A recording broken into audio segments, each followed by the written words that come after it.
Just when you thought we were done, we're pulling you back in. That's right.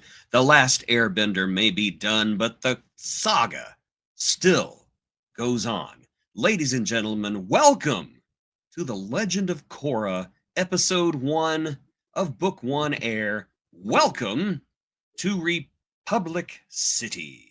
I am Jason Roy Gaston, and with me as always, VHS Jace. I have been so curious about your reaction to this, I would say, a dramatic shift in tone between Airbender and Korra. And so let's get into it. I look forward to hearing what you have to say. I absolutely got a few things to say too. So, we open up at the Southern Water Tribe, where the White Lotus are called to the home of a couple down there who say that their daughter is the new Avatar. Of course, the White Lotus are a little bit skeptical, but their skepticism melts away when this precocious youngster earthbends her way through a wall, throws fire and water at them, and says, "I'm the Avatar, you gotta deal with it." And that's really our first taste of Korra. Korra is out there. She is the polar opposite of Aang, who is humble, who is a servant, who wants to basically do well for everybody else. Korra is somewhat of she's a bit of a showboat. She's got a bit of an ego to her. Now, she does soften quite a bit in her, I don't want to say old age, but in her older age. But yeah, this is Korra's inner child right here, getting ready to take the world by storm as the new Avatar.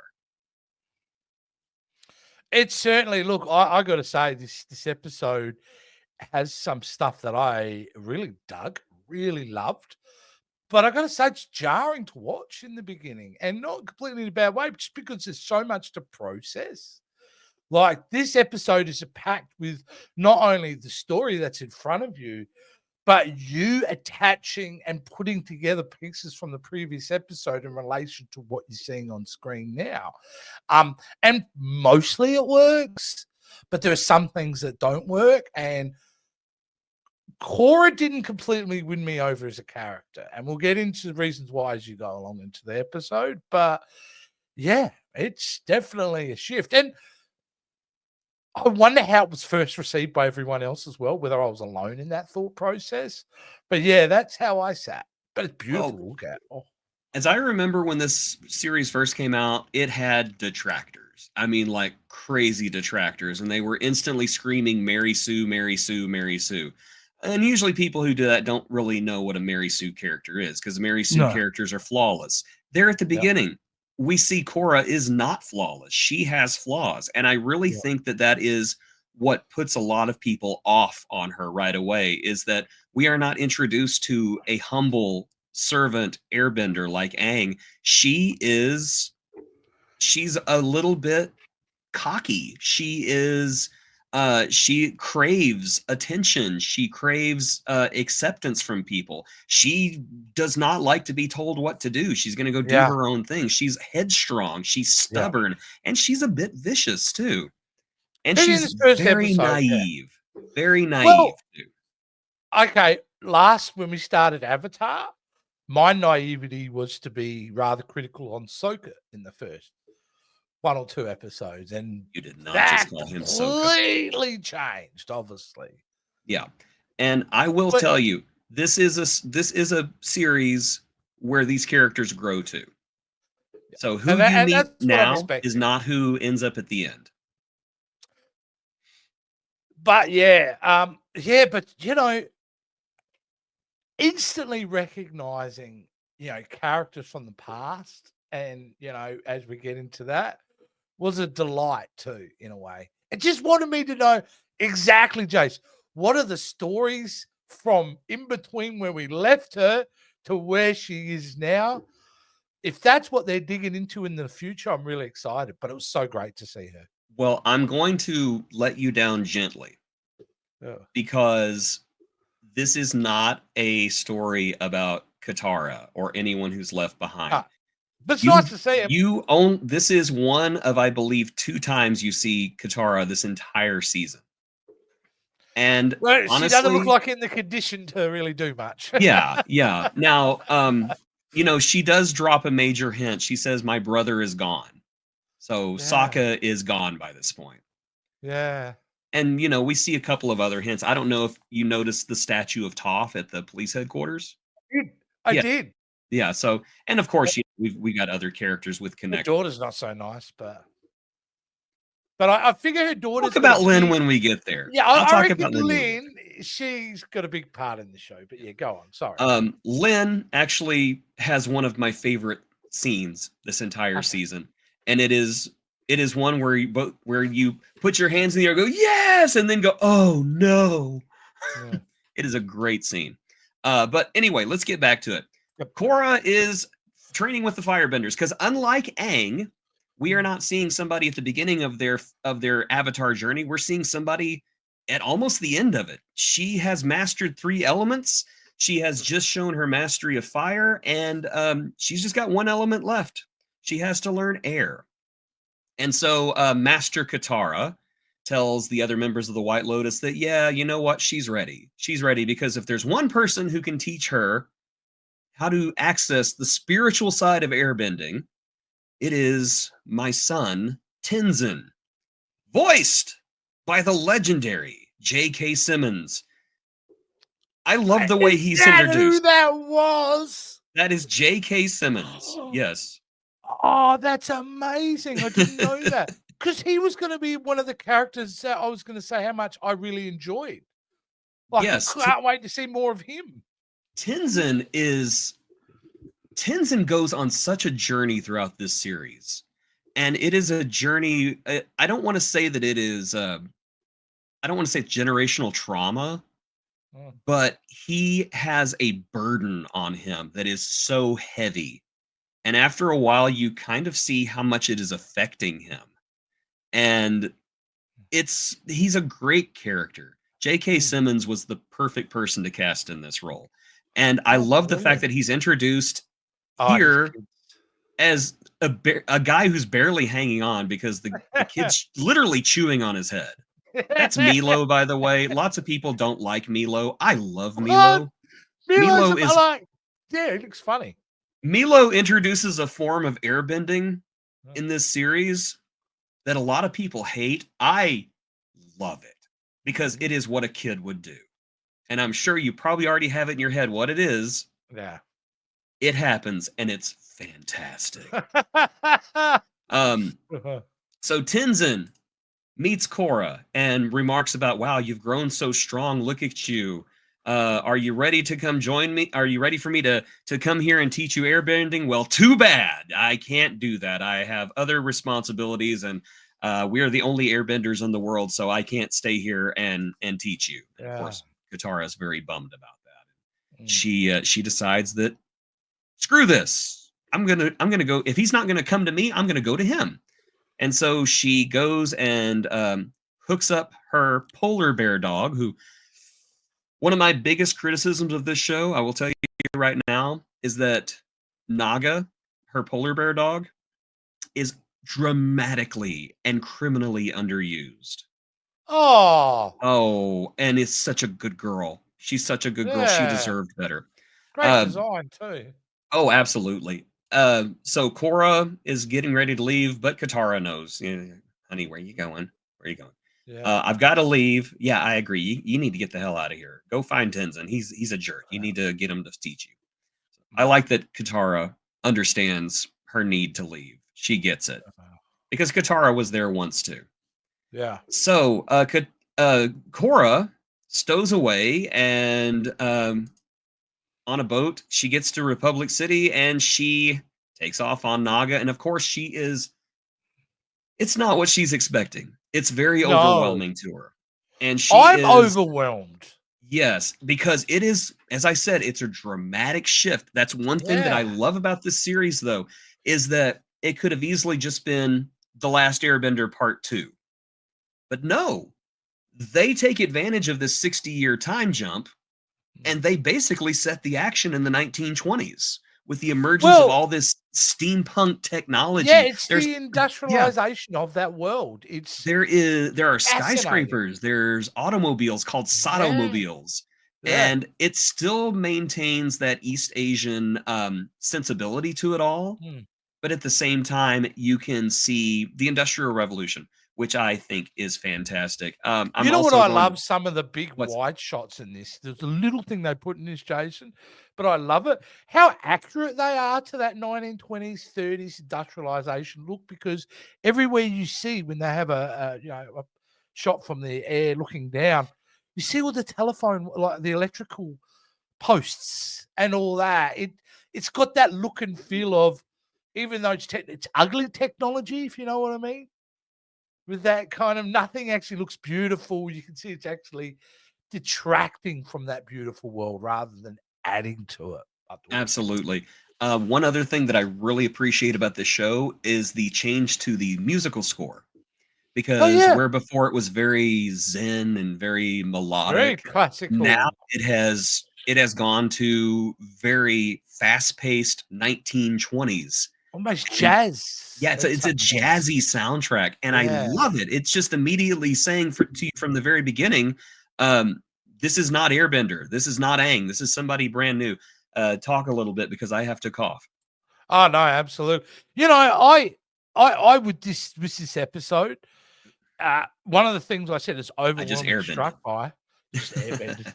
What I was really struck by, yeah, is just with Cora, one of their strengths, even though I didn't really enjoy her as a person in this episode, I recognize that they've decided to make this character, even though she may be far more advanced in a physical notion, is far more behind in a emotional place because of her overconfidence. She's, you know what I mean? Like even in Aang in the first episode, he's close to where he needs to be for his moral center.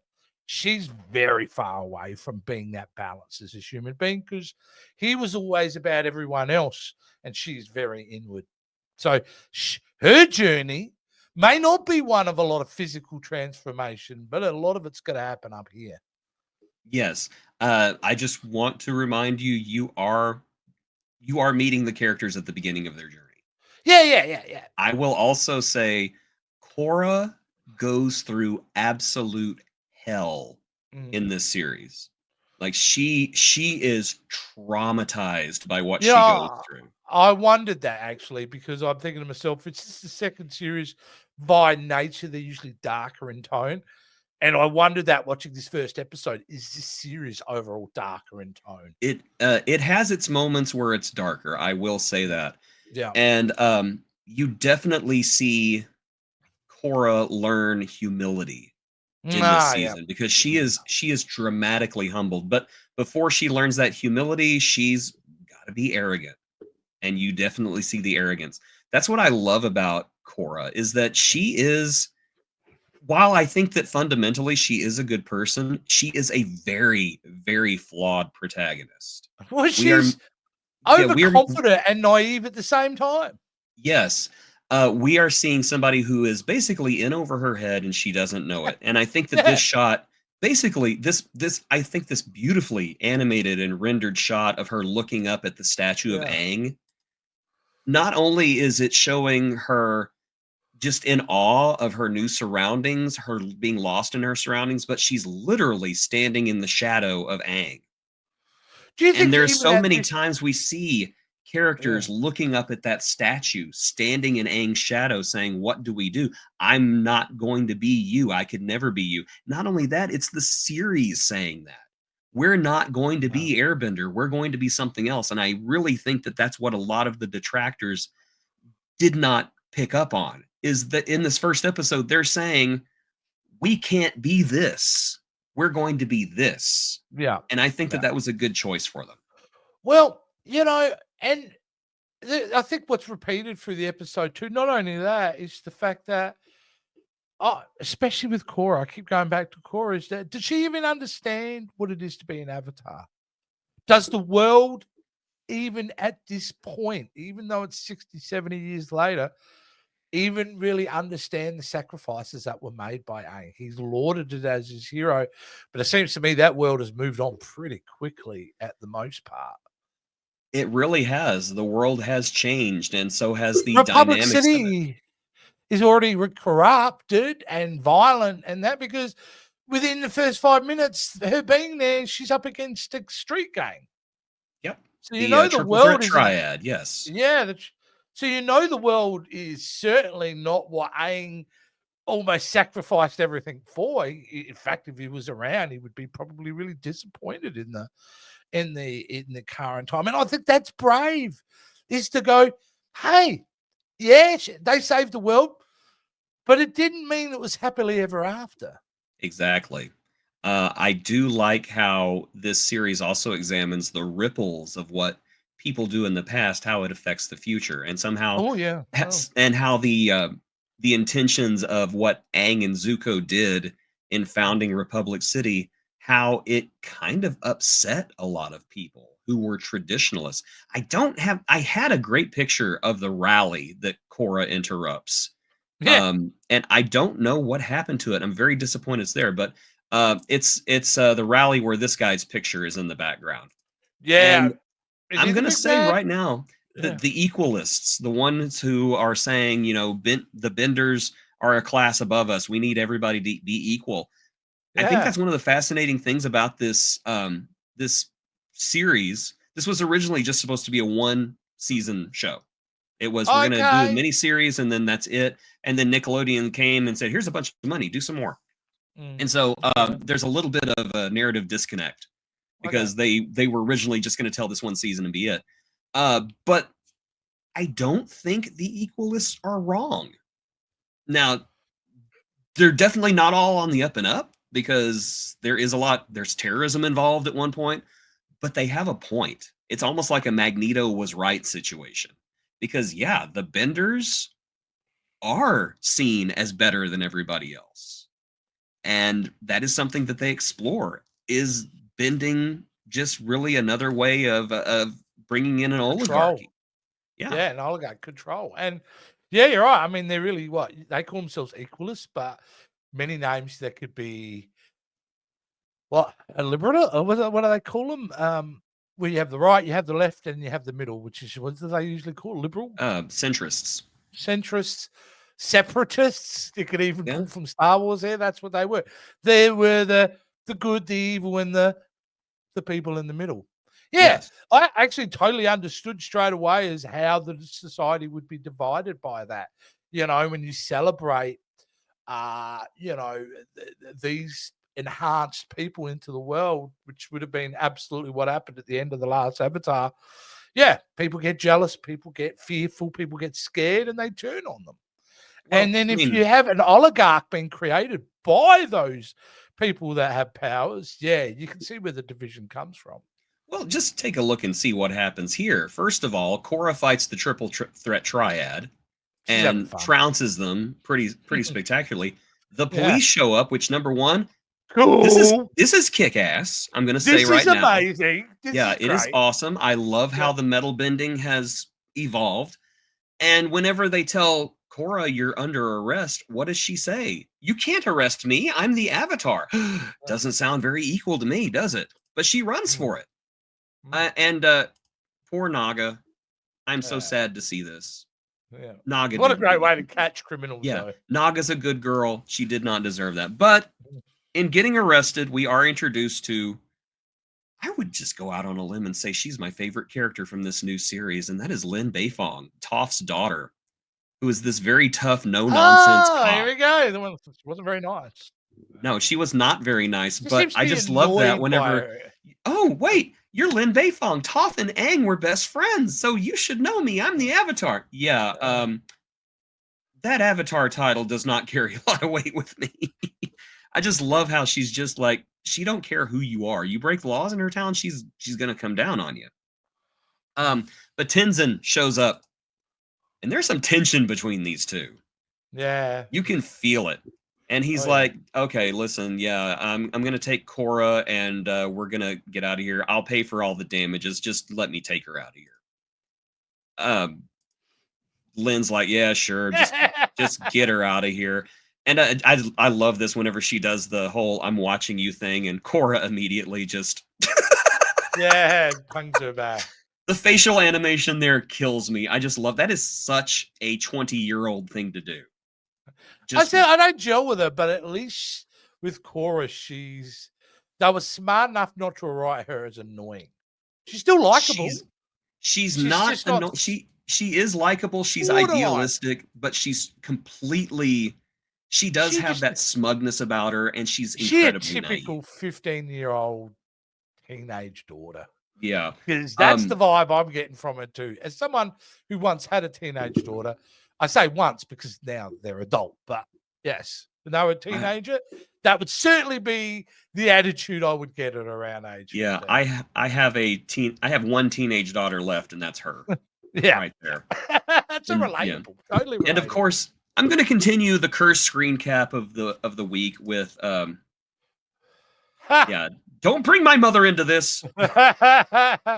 Yeah, those moments, and I'm so glad they leave those touches in because Me too. yeah, yeah, I'm also gonna say I think the animation's gotten an upgrade because the without faces are question. just they are so good.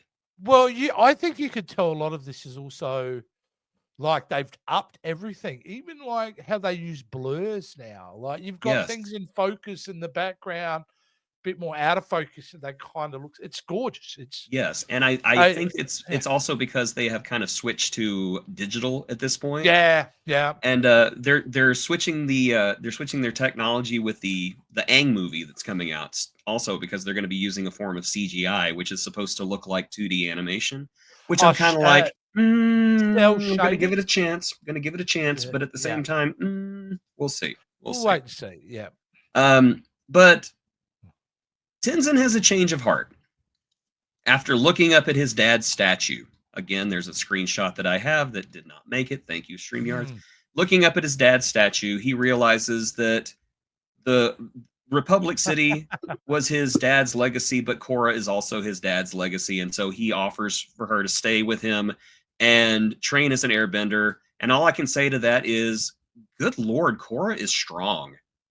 Yeah. She's super She duper I'm strong. so fascinated by Tenzin though. It's just like got a million questions for that dude. What was your childhood like? What was that like? What was it like trying to be your own man?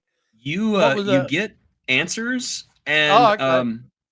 there's also a bit of deconstruction. There are Mm. some parts of the Legend of Korra that I would almost liken to the Last Jedi and how they deconstructed Luke Skywalker. There's a Oh, little bit okay. of Which I'm a fan deconstruction of of. Aang. Which I'm a big fan of. I like to Yeah, put that out in the public. Last Jedi rocks. yeah, I agree, and I love the deconstruction of heroes that you show. That whenever you see that perfect heroes sometimes did not grow up to be perfect people. Well, I also think it actually makes those characters, heroes, more relevant and more important because you're right. People who do heroic things doesn't mean they should be or have to be a hero their whole lives. Yes. I really like this part here near the end because Korra has to do something that Aang never had to do. She has to do a press conference. Yes, public And speaking, love it. yeah, which she takes to it rather well, I think, but I just think it's funny that the Avatar is holding a press conference. Now, like I said, like she is so naive. And She it's, is. now I'm talking about it with you. It's just like I stand by my earlier comment. Aang was far more emotionally mature as a 8-year-old when we first met him than she is at this moment, which is kind of I think there's fun to be had there. And like with Aang, he has to learn these powers. That's his hero's journey. I mean, you have to do something. If you're doing basically, I've got the skills, what else do? You've got to make her emotionally weaken. There has to be a journey somewhere along the line. Yes. But don't you think it's weird that we are almost to the end of the first episode and we have not been introduced to a bad guy? Isn't that Yeah, strange? Oh, a wait, hold little on. bit. There's one more scene. Ladies and gentlemen, let's welcome Lance Hendrickson to the Avatar franchise. Get TFO. Yeah, and he's not even the main bad guy. He's a Your henchman. Lance Uh, is in it. We've got Lance Lance and we Hendrickson. got JJ Jameson. Yes, yes, it's What terrific. is You know this what? cast? We get another big name next episode, and I think you'll recognize his voice right away. Well, He's not what I would not put him up on the, and I'm not disrespecting this guy at all. I would not put him on the same level as JJ or Lance, but he definitely has a instantly recognizable voice, and Right. I honestly think that his career should be bigger than what it is because I think that he's a very talented individual. Oh, But great. Well, he's basically the Dante Bosco of uh, Korra, in my opinion. Just that well, instantly recognizable voice. I think the other observation I'd like to make is that even from the first episode, I feel that this series is growing with the audience of its time too. Do you Oh yes, think in the way where they've written it where, maybe you were 10 when you started Avatar, but now you're 14, 15, and this show is writing for that now? They continuing it that is. story with that group? Yeah. It is definitely a lot more mature, especially later on. They introduce some concepts like post-traumatic stress disorder and Wow. genuine trauma. Yeah, Later I on, love that. I like that. later Not on not there's like it, even but I love they're dealing with it. Yeah. yeah, later on there's even well, I'm not even going to spoil what that is cuz Yeah. I they do the thing at the end. I Yeah. mean, at the very last scene of this series, you're going to go, "They did the thing." And Okay, then cool. yeah, you'll know what I mean when it happens. Uh-huh. Um, but anyway, Lance Hendrickson, I don't know what his character's name is. I'm gonna just call him Lance Hendrickson. Mr. Says, Goggles. We'll call him Mr. yeah, oh, Goggles. the Avatar's in the city. What are we gonna do? Uh-huh. Well, we have to accelerate our timeline. Yeah, Yeah. so he should be bad, that dude, right? With the white Yes, mask and the smirk. this is Amon. He is the big bad of this season. Where it is different from Airbender is that every season has a big bad. They're doing the Buffy formula. Okay, And that's this is cool. the big bad of this season. I have And zero issue with that. yeah, and it's kind of funny because they did it. They did the big bad one per season because they thought that they were only going to get one season, and so they're like, "Yeah, this will be the big bad guy of the series." And Mm. then they're like, "Oh, we need a new bad guy." And I like how that works. I like how again it sets itself apart from Airbender in that one bad guy per season. I like that. So Nah, that is Welcome to Republic City, the first episode of The Legend of Korra.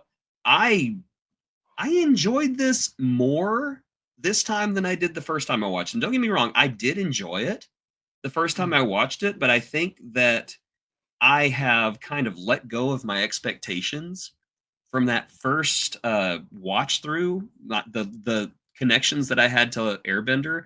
I think without them, I enjoy this series a lot more. And yeah, I'm yeah, really I looking wonder forward to it. if my enjoyment of this episode was hindered by the previous series. I mean, if I came into this episode without even knowing what Avatar was, wonder how I would have absorbed it. But in saying that, I don't think I'm meant to, as an audience member, understand everything that's going on, agree with who these characters are, or like there's a lot of uncertainty, I think, and confusion maybe intended to put you on this journey. Because we've all like, if you've seen Avatar, you can't tell me you don't watch this episode and not have a million questions all lined up, Oh wanting yeah. to be answered, Oh yeah, most of them from are the what happened to past to the yeah, future. Yeah. what happened to Sokka? Is Iroh Yeah. still around? I mean, not Iroh. Is Zuko still around? Where's Is Appa? Is Appa yeah, around? What happened to where's Momo? Like, Momo? Where is where's Momo? Momo? Is Boomy still Where's around? Boomy? Yes. Boomy's probably still around. Like a million questions. It doesn't stop. So in saying that, this thing is if any it's probably weighted down by its own Yeah. awesomeness in a way, this first Did you episode. notice whenever Katara named her other two children, did you notice their names? Oh, I did at the time, but I can't remember right now. Yeah. What were they again? Boomy and Boomy. Kaya. So Yes. they named their first child after Boomy. Kaya is named after Katara's mother. Yeah. Isn't that So I thought beautiful? that was It's great. great. Yeah. That's great. But yeah, Man, I tell you what, I do want to see what happens in the middle section, which I think what a lot of the new content in the future is going to be is between these time periods. But you know me, I'm a sadist. I feel sorry for Aang because I think when they're married, they clearly get married and have children. I think he would have had a rough time. I think she would have been quite the dictator at points. I mean, I love her, but I don't think she would have been the easiest wife on him. You do get some revelations about Aang as a parent, and all I can say is you're gonna be kind of disappointed in the boy, but Oh, at the yeah. same time, you're gonna understand why. So I don't want to really go into that too Yeah. much more. I mean, that only goes back to what we were saying earlier about the expectation that you were once a heroic character, that somehow you have to be then heroic your whole life, that you're not human, you're not going to make mistakes. And if you're a hero in that scenario too, it's impossible to think that you don't carry trauma. Even though you won a victory, it doesn't mean you don't have PTSD, you don't get trauma for that. Of course you do, whether you won or lost. That's an inevitability. And so the fact that these guys who are writing this are thinking in those terms already is just like, wow. Why weren't there a series of dump trucks dumping money in their front lawn every single episode for the Because masterclass in writing alone? Nickelodeon is stupid. Well, I won't even get into Nickelodeon. There's a great documentary series on Netflix. We could show you some of Nickelodeon's true colors and how they treat their creators and actors. Yeah. So, nevertheless, I can't wait to watch episode 2, which I will Okay. be Well, after this episode. yeah, I know. I was gonna say you're just gonna turn it on after this, and that's okay. I Yeah. am too, because I'm really enjoying my revisit of Republic City. And you And know what's what? the next episode? The next episode is called "A Leaf in the Wind." Which, if it's anything like Firefly, is usually followed by something very good, or at least something very unforgettable. Okay. A leaf in the wind. Watch how I soar. Oh no, there's a hole in my chest. Anyway, too soon. I think that was too soon. So anyway, ladies and gentlemen, if I did not scare you away with that, please go to the video description below. Check out our Patreon, where you can support us for as little as $5 a month or more. It is super duper easy. Value It for makes you a money. much better person, and Naga will love you if you do that. She will love you forever, and she needs to be loved because she was not shown enough love in this series. And of course, Absolutely. channel subscriptions are working again. Channel memberships, I should say. I finally got that working again. I'm sorry it took Yep. so long, but then again, I am not the brightest person in the world. So you can become a channel member and get these videos early for a small pittance. And of course, be sure to join us next week as we take a look at episode 2, A Leaf in the Wind, here on Breaking Wind, a Last Airbender Podcast. podcast. It's a podcast, isn't it? It's I a think it's a podcast. podcast.